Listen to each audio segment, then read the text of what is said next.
lirik istriku. Kamu enggak ingat kalau kamu sendiri sudah punya istri dan anak? Ngapain lirik-lirik istri orang? Cecar Valen dengan nada sebal, tapi dia kemudian berhenti berkata ketus saat tangan Anin memegang lengannya dan mengelusnya dengan lembut. Jadi, aku mendapatkan laporan dari beberapa orang yang aku sengaja tanam di sana. Gimana kalau besok saja aku ceritanya? Mungkin kamu sudah lelah, kalau terlalu banyak pikiran nanti kamu malah bisa sakit, kata Revan dengan sedikit gelisah sehingga membuat Anin dan Valen tambah curiga. Jangan buat aku tambah penasaran dan juga malah semakin aku nggak bisa tidur ya. Lebih baik kamu cerita saja sekarang. Apa kamu takut kalau ini bisa didengar oleh Anin? Wah, jangan-jangan ini berkaitan dengan Anin, kata Valen dengan nada sinis. Rasanya dia sudah bisa menduga ke arah manakah permasalahan ini bermuara. Karena yang dipasrahin oleh Valen di mahkota Horeca adalah Bu Susan, mesti ini ada kaitannya dengan Ibu Susan. Sebagai seorang wanita, Anin bisa merasakan bahwa ada kemungkinan kalau Bu Susan ini memiliki rasa terhadap suaminya itu. Tapi Anin juga tidak mau menuduh terlebih dahulu, sebelum memiliki bukti-bukti yang jelas. Bicara saja Pak Revan. Saya juga tidak akan marah dengan Pak Revan kalau ada sesuatu yang menyinggung saya, kata Anin, dia yang peka kemana arah dari pembicaraan Revan ini nantinya.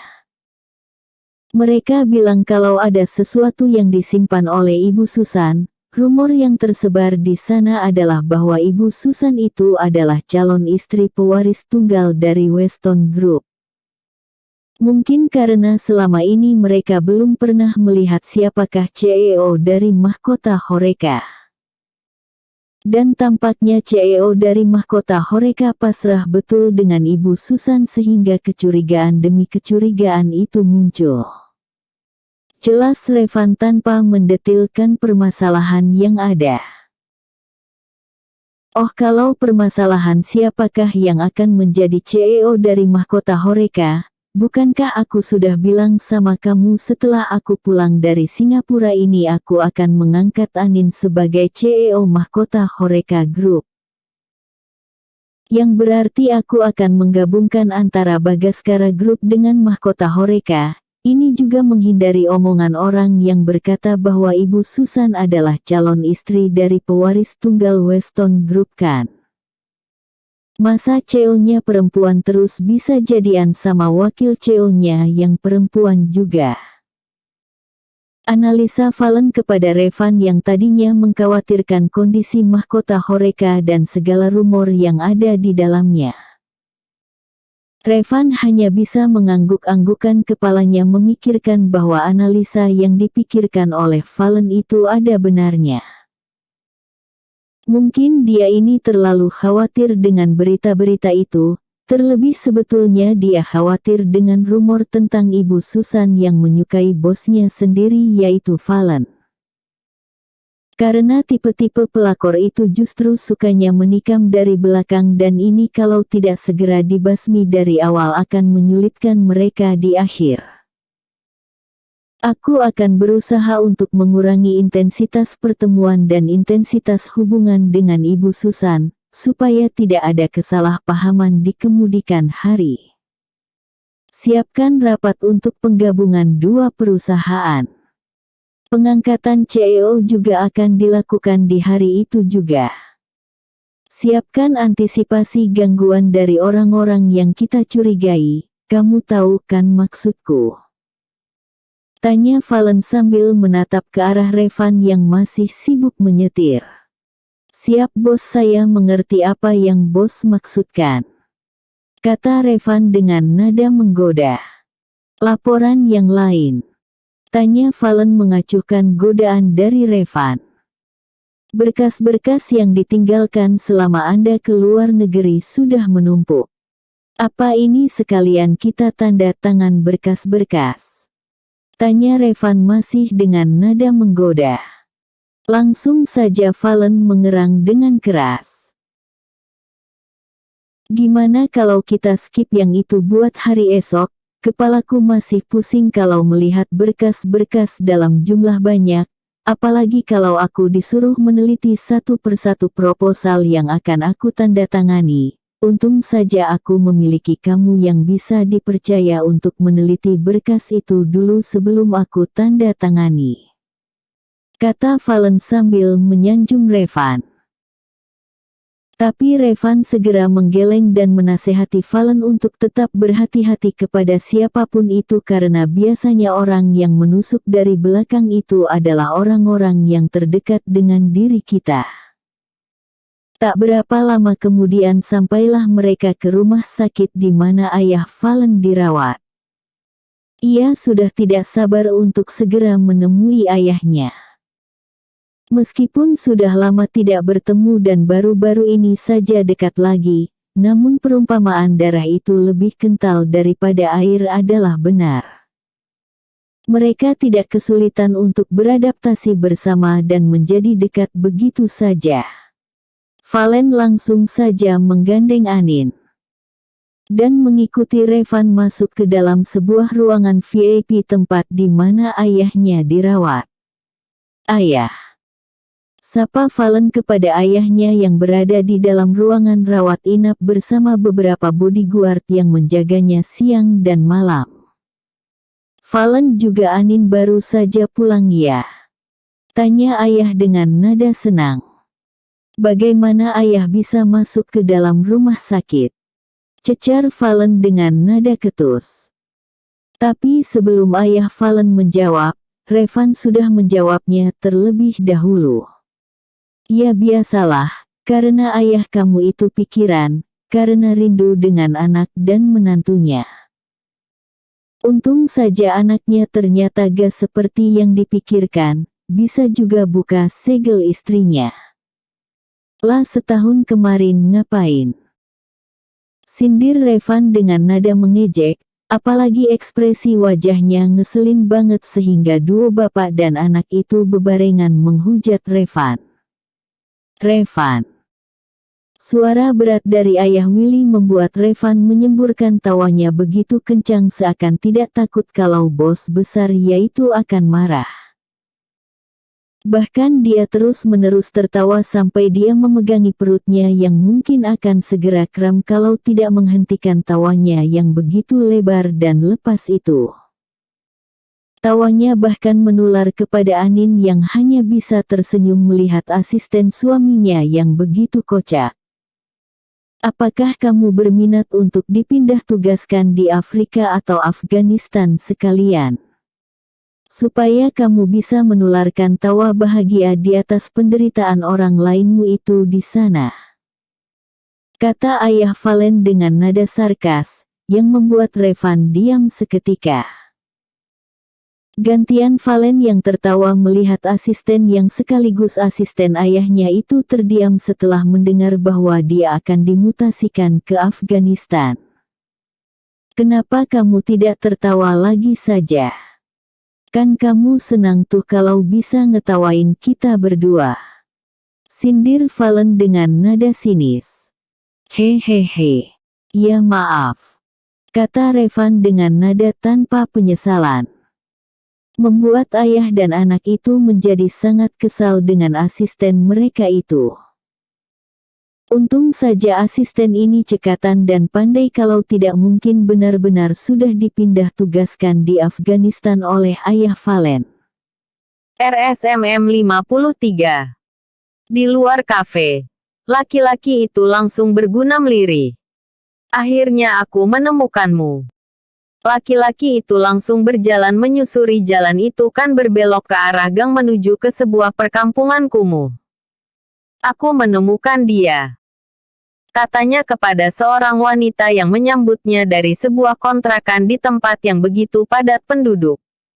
Oh ya, dia mengenalimu. Tidak, aku belum bertemu langsung dengan dia. Jangan bilang kalau kamu menerima kerjaan yang sehubungan dengan hal-hal kriminal tapi targetnya adalah dia. Selidik wanita itu dengan nada seperti seorang investigator handal. Hahaha, kakakmu ini memang kriminal, makanya kita bersembunyi di tempat seperti ini kan, tujuannya agar kita tidak dikenali oleh orang-orang. Lalu kamu ini berharap apa? Sudahlah. Kakak akan memikirkan cara bagaimana melakukan tugas kakak dengan bersih dan rapi. Kata laki-laki itu dengan suaranya yang menyeramkan. Tapi Kak, sanggah wanita itu dengan cepat.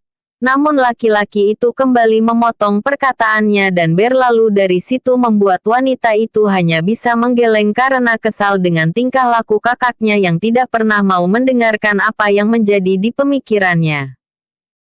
Dasar kakak laki-laki yang aneh. Makanya kamu hanya bisa jadi jomblo tua karena tidak ada seorang pun yang mau dengan kamu. Mana ada orang yang mau dengan laki-laki yang menyeramkan, ngeselin dan pekerjaannya sebagai kriminal. Sungut wanita muda itu sambil berlalu juga mengikuti kakaknya masuk ke dalam rumah. Asteris. Keesokan harinya Valen dan Anin yang sementara itu tinggal di rumah sakit agar bisa memantau kondisi dari ayah Valen pun merasa lega karena ternyata kondisi ayah Valen berangsur-angsur membaik dan bahkan hari itu juga ayah Valen diizinkan untuk pulang ke rumah. Tentu saja terjadi sedikit drama di mana ayah Valen memohon kepada pasangan suami istri itu untuk bisa pulang ke rumah besar milik ayah Valen. Ayolah nak. Sudah sejak lama. Ayah kepingin banget bisa serumah bareng-bareng sama kamu, apalagi kalau nantinya kamu akan memiliki anak yang berarti ayah akan mendapatkan cucu secepatnya. Pasti ayah akan merasa bahagia. Wajah Anindya bersemu merah karena dia malu dengan ungkapan vulgar yang diucapkan oleh ayah Valen. Tentu saja ayah Valen mengharapkan seseorang cucu. Bagaimanapun juga mereka sudah menikah selama 1 tahun lebih. Maka Willie Weston ingin memiliki cucu sebagai keturunan dari Weston Group. Ayah. Cucu yang ayah minta sedang dalam proses. Emang ayah pikir Valen bikin adonan kue donat yang hari ini dibikin besok jadi? Semuanya itu butuh proses. Doakan saja pekerjaan Valen di honeymoon colongan waktu di Singapura itu akan menghasilkan cucu. Syukur-syukur kalau bisa dapat sekaligus double. Sahut Valen tanpa malu-malu. Nanti saja, ini membuat Anindya semakin merona karena malu. Anin sampai berpikir, mereka berdua ini, ayah dan anak, kok bisa dengan kompaknya berpikir hal-hal yang jauh di luar ekspektasi si Anin sebagai ayah dan anak yang baru saja bertemu. Mungkin Anindya sudah lupa kalau ada pepatah bahwa darah itu lebih kental daripada air. Mungkin itulah perumpamaan yang tepat menggambarkan hubungan ayah dan anak yang baru saja bertemu ini. Mereka terlihat kompak, saling menyayangi, tanpa terlihat begitu lebay. Aduh. Sebenarnya Anin mencubit pinggang suaminya itu dengan pelan, tetapi dengan lebaynya suaminya itu malah berteriak kesakitan begitu keras sehingga menarik perhatian Revan dan juga ayah Valen yang masih ada di ruangan yang sama dengan mereka. Ada apa sih Tuan? Apa ada kecoa? Teriaknya itu loh, kok lebay amat. Revan mengumpat karena kesal dengan tampilan kemesraan ini yang dilakukan oleh Valen dan Anindya. Dia kesal bukannya karena apa-apa tapi karena sudah beberapa hari ini dia tidak pulang ke rumah sehingga tidak bisa mendapatkan kemesraan yang sama dari istri dan anak-anaknya. Iri bilang dong. Sahut Valen yang malah semakin menampilkan kemesraannya dengan istrinya itu. Valen merangkul bahu kecil istrinya dan menaruhnya di dadanya supaya Anin mendekat kepadanya. Gak iri Tuan. Saya sih masih punya kalau yang begituan di rumah. Tapi kasihan dong sama ayahnya sendiri, masa ayahnya jomblo ditunjukin hal-hal yang mesra-mesraan begitu, nanti kalau sampai ayahnya kepingin gimana? Mau sama siapa coba pelampiasannya? Tanya Revan yang kemudian langsung dibalas dengan jitakan di kepala oleh ayah Valen. Memang Revan ini kesannya berani dengan tuan besarnya karena tuan besarnya juga menganggap dia bukan lagi sebagai asisten atau bawahan tapi sudah menganggapnya sebagai anak sendiri. Jadi begitulah kelakuan Revan di hadapan tuan besar saat tidak ada orang lain beserta mereka. Sebenarnya, kalau Revan bersama tuan besarnya itu di hadapan banyak orang atau pejabat yang lainnya, Revan akan bertindak sopan dan memanggil tuan besar yaitu dengan sopan. Ya ampun, tuan. Saya kan cuman membela tuan saja di depan nih tuan muda. Supaya tuan muda tidak bertindak sembrono dengan menunjukkan dan memamerkan kemesraan tanpa memikirkan kepada Anda efek apa yang akan tuan besar dapatkan ketika melihat kemesraan yang lebay seperti itu. Sungut Revan. Sudah segera kamu urus administrasi aku selama di rumah sakit ini dan aku ingin segera pulang menikmati masakan Bos Siti yang sangat enak dan lezat, dibandingkan dengan masakan rumah sakit yang menjijikan itu. Kata Tuan Willie Weston dengan suaranya yang berat itu. Baik Tuan. Revan langsung berangkat untuk menyelesaikan tugas yang diberikan oleh tuannya. Dia memang memegang kendali seluruh keuangan dan diberi kuasa atas keuangan yang dimiliki oleh ayahnya Valen. Ayah, sebetulnya kalau dibandingkan dengan masakan Bos Siti yang pernah Valen nikmati beberapa waktu yang lalu, masakan Anin jauh lebih enak daripada itu. Kata Valen memberikan promosi kepada ayahnya dengan mengunggulkan istrinya yang cantik itu. Memang tidak dapat dipungkiri selain Anin cantik, baik, dan pintar. Anin dia itu memiliki kelebihan lain. Dia pandai memasak. Dia pandai bekerja di kantor dan dia juga pandai melayani Valen. Valen jadi teringat dengan kejadian honeymoon colongan di Singapura kemarin. Hari ini dia ingin mewujudkan yang iya-iya dengan istrinya supaya cepat bisa mewujudkan keinginan ayahnya mendapatkan cucu. Lah kalau gitu hari ini Anin nginep di rumah besar kita saja, nak. Ayah belum pernah merasakan masakan milik Anin dia. Boleh dong sekali-sekali saat menantu idaman ayah ini bisa memasakkan masakan yang enak dan masakan rumahan buat ayah. Kata ayah Valen dengan wajah yang memelas. Tentu saja Anin dia segera menyanggupi keinginan upaya Valen untuk memasakkan masakan rumah buat ayah. Seperti yang diketahui Anin dia itu orangnya tidak tegaan jadi dia melakukan apa yang dia bisa lakukan untuk orang itu. Tentu saja ini tidak sesuai dengan bayangan Valen. Dia berharap hari ini dia bisa melakukan sesuatu yang iya-iya. Keinginan untuk segera mendapatkan keturunan akan segera terwujud. Lalu dengan sigap Valen menolak keinginan ayahnya agar mereka menginap di rumah besar. Karena tantangan berada di sana adalah dia tidak akan bisa melakukan variasi-variasi gaya dan gerakan yang sudah dipikirkan baik-baik untuk dicoba berdua. Emang ayah tidak kepingin ya cepat memiliki cucu. Kalau aku dan Anin di sana berarti Anin akan lebih banyak di dapur daripada di kamar bersamaku. Lalu kapan dong aku bikin adonan supaya cucu-cucu yang ayah minta itu jadi? Kata Valen dengan nada gusar. Tapi Anin segera menutup mulut suaminya yang cenderung belak-belakan itu. Anin meminta dari pandangan matanya untuk menuruti keinginan ayah Valen. Pupi ais milik Anin dia itu membuatnya tidak sanggup menolak keinginan istrinya. Akhirnya dengan berat hati Valen terpaksa mengikuti saja kehendak istrinya untuk tinggal sementara di rumah besar ayahnya.